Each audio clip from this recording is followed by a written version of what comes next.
Hello everyone, Philip here. Oshi Season 1 has finally wrapped up, and there is going to be a Season 2 just in the near future. So I thought it would be perfect time to revisit Oshi and make another review on it. Another emotionally driven review that's going to be talking about the human condition of all the characters that are seen in here. There's going to be at least 5 technically. I'll explain the 5th character at the very end because she doesn't actually contribute much in terms of emotion or the human condition. She's kind of just there and awesome. But for the other 4, I'm going to be talking in severe length about who they are, what they represent, and what in real life do they, well, represent. So without further ado, let's get into this. This is going to be a spoiler warning for at least the first season of Oshi. If you haven't seen it, please, I beg you. Like, it's a good show. I give it a solid 7 out of 10 maybe, even after calling it my favorite show. So let's get into this.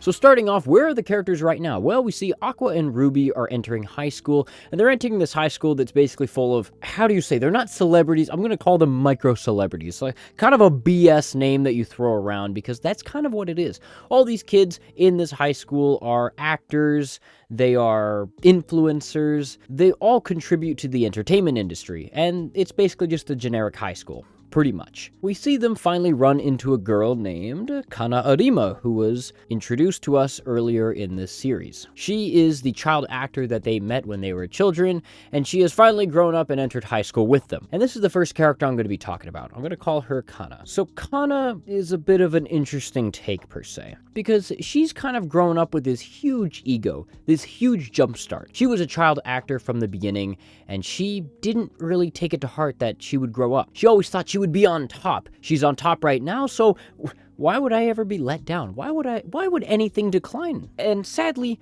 this is a point in life that I want to make. Sometimes this can happen where people think that once they've achieved a certain level of success, it's going to coast all the way through their entire life. But as we know, success is kind of like a up and down. Maybe you do find success in one area, and then it drops off. Or maybe you are happy with your success, but then you start to drop off. It's a roller coaster per se. And especially when kids find this level of success where they don't think they need to put in any effort. They're already at the top of their game. Why do I need to try harder, right? I'm already at the top. But as we know, life continues on. People grow, people adapt, people overcome challenges and continue to grow as time moves on. And if you're not growing and contributing and learning more and more every day, well, you're going to get left behind. No one wanted to pick her for gigs anymore. Her ego was through the roof. She clearly had all the success that she ever wanted, so no one really wanted to take her on. She wasn't capable of adapting, capable of letting her ego aside so that she can rise further up in her career. Now, I'm going to give her a pass here because she was a child, and oftentimes children are kind of egged on by their parents to do some of this stuff. So often, especially in the childhood entertainment industry, it's always the parents that seem to push their children because they weren't actors and they want their kids to be actors, and their kids somehow get this popularity, and eventually it goes all downhill because their kid just stops trying. They're already at the top. Why do they need to try anymore? At the very end of the day, Kana just needs to let her ego go. And that is definitely something we can say in life. Let your ego aside. If you think of yourself at the top of everything all the time, there's no room for growth. Why even bother trying at something new if you're already the best? Quit at that point. You've already succeeded in it, so quit. But there's always another level. There's always something more you could be doing. There's always a greater purpose in everything. And we definitely see this. There's also a second point I want to bring up with Kana, and because maybe I didn't convince you with the first one, because as we see, Kana is very talented. It's not like her talent just dropped off eventually and she stopped trying. No, she was still trying. So perhaps it wasn't the first one. And maybe this is going to be the second life lesson that she learns, and that's sometimes people are just unlucky. A lot of the things come down in life to being at the right place at the right time. And if you're not any of those, if you're not just lucky, by random coincidence, you just happen to be at the perfect place, at the perfect timing in the universe to get that role, to do whatever you wanted to do, then you're not going to do it. And that is just going to be a sad reality of life. Your goals, your hopes, your dreams just may come down to not just raw talent and pure effort. It might just come down to luck, or who you know at the right place at the right time. So perhaps this is what affected Kana, is all throughout her childhood, sure, she might have had a big ego, but she still had good talent when it came to acting, but she just had the wrong people and was at the wrong place at the wrong time, and no one could really help her bring her out of that. So that's what I'm going to say about Kana. The next is going to be Aqua. So Kana and Aqua end up joining these shows that are in development. Now, they're not very good and they're kind of crap. I don't even really remember what the story of any of them were.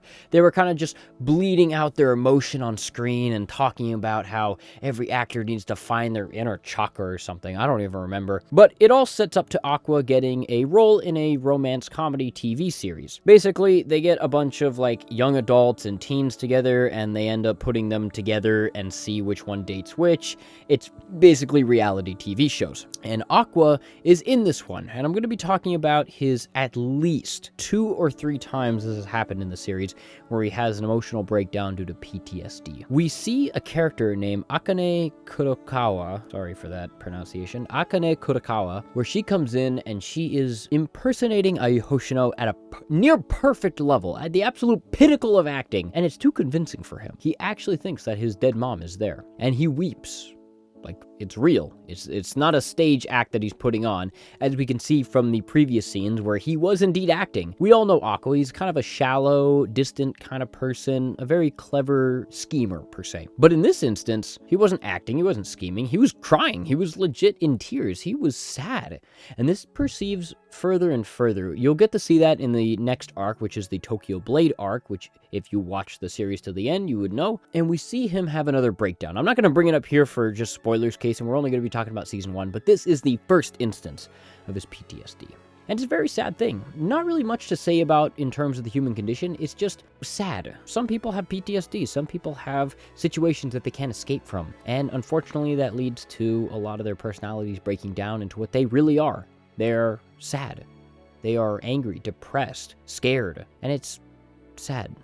And especially with Aqua and how much he's been through in this series, so that's all I'm going to say about him for now.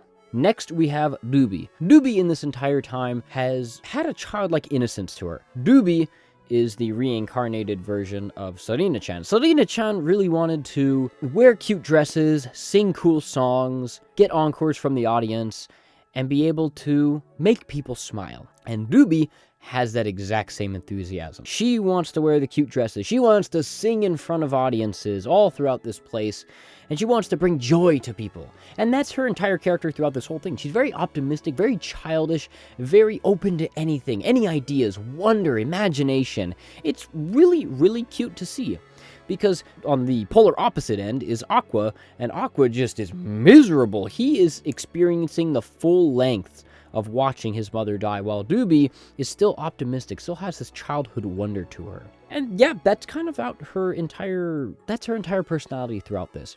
And I guess for the human condition, it's very important to see that, you know what? Wonder is not always dead depending on age. Like, you're a teenager at this point, you're really starting to act like this, like, come on, grow up. Not necessarily. Wonder and optimism should be explored throughout anyone throughout the age. There's always, again, with the exact same thing with Kana, there's always new things to do, new heights to explore. And if you always have that optimism of, what could I be doing that's more? What could I be doing that's better? How can I bring joy to even more people? Well, eventually you have this attitude like Ruby does, where she's always happy to do more, to be able to achieve, to shoot for the stars, no matter what the cost is.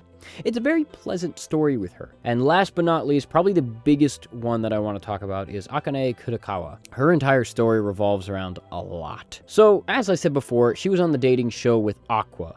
And Aqua and Akane were kind of at the opposite ends of everything. Aqua did get some screen time, but frankly, he didn't care, right? It's whatever. But Akane had this one shot, this one opportunity, and if it all failed, she would just kind of be over right now. Her acting career would kind of be dead. And at the beginning, it wasn't looking good for her at all. She was kind of in the background. She was literally like me, for real. In the background, not saying much, not really doing anything, not making an impression. And in the entertainment industry, you have to stand out. You have to be the one and the biggest ego in the entire room. You have to be, yeah, it's me. I'm here. Glorify me, worship me, get all the cameras, lights, action, everything's got to be on me.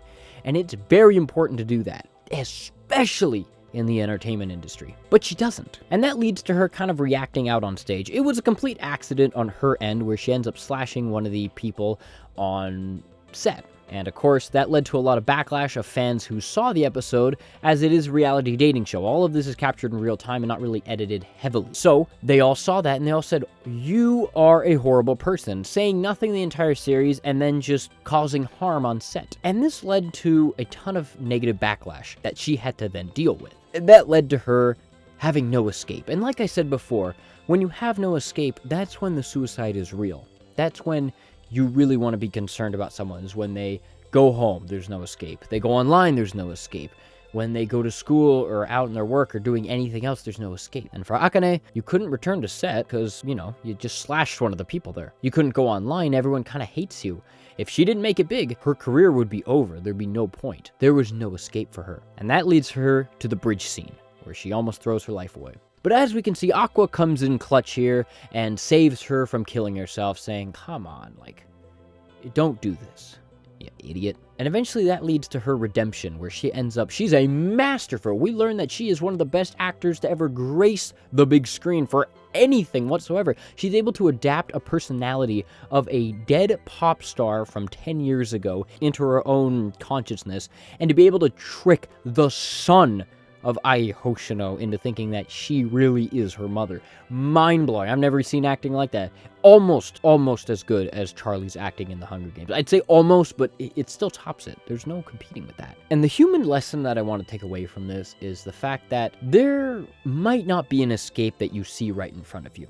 But perhaps you do have a friend, a family member, maybe something, a glimmer of hope that comes out and says, don't do that. Don't take rash actions. I have you. Don't be afraid. And we so often don't see that. We often always jump to a conclusion. That's what our brain does. It's kind of just think to the very end. Be like, well, it's kind of the end of the career for me. You know, everyone kind of hates me. I've done all these mistakes. And it's just a petty mistake. You made one little slip up. It's not the end of the world for her. She could have gone off, recomposed herself calmly, and got into her. And we know that she has amazing acting ability. So it's not like she would go back in learning nothing from it. She'd be like, no, if I act correctly, everyone will forgive me and realize I'm a changed person. But her brain immediately jumped to suicide. But like the legend Ziz said, that's what the Ziz cunts do. That's what the revolution is, bro. None of these fucking sad cunts. We're all gonna fucking make it, bro. That's it. We're all gonna make it, bro. We're all gonna make it, bro. And I think that's a fantastic analogy for this. Despite all that she's gone through, we're all gonna make it. Don't be worried. You recomposed yourself. You got back there. You brought your talent. You brought your ego. You brought everything and were able to get redeemed through all of this. It works out in the end, because so often we jump to conclusions. And that's what I'm going to be talking about Akane. And so far, that kind of wraps up the first season. Not really much else happens except for the Komachi, I believe is what their band called. Komachi. And they end up singing some pop songs, they end up having a good time. Kana ends up learning a couple more lessons about being the star of everything and how she is technically the center of the group. I don't know. It's all cute, it's all wholesome, it's all nice. Now, I said I would bring up one more character for you, and I will. And that's Mimcho. I believe is how you say her name, Mimcho? YouTube で配信してます。よろしくね。こういうのも出るのね。かわいい。Memcho. Yeah, Memcho. Goofiest character ever. I have nothing to say to her that fits my narrative right now. The human condition be damned. She's not human. 25 years old, and she's always wanted to become an idol, but as we know, dude, yeah, 20-year-olds in the industry, you're not looking at much work right now. And eventually she grew up, but she had the genes, and she looked a lot younger than she did, so she was able to pass as an 18-year-old, and that's how she was able to get on stage, able to get a ton of YouTube and TikTok subscribers from all of this stuff that she's been doing. She doesn't add anything to the story. She's just a goofy character that adds playful banter and playful this, and it's just a goofy, all-around fun character that I enjoy. Nothing more, nothing less. Amazing. Memcho is definitely one of the characters of all time. And without further ado, to leave on a happy note this time. Not a sad one, but a nice glimmer of happiness. And again, I'm going to rephrase that because that's one of my favorite sayings of all time. As the legend Ziz once said, we're all gonna fucking make it, bro. That's it. So I hope you guys enjoyed this episode. This is going to be my part 2. There will be a third part, and I'm probably going to be deep diving in the manga that time.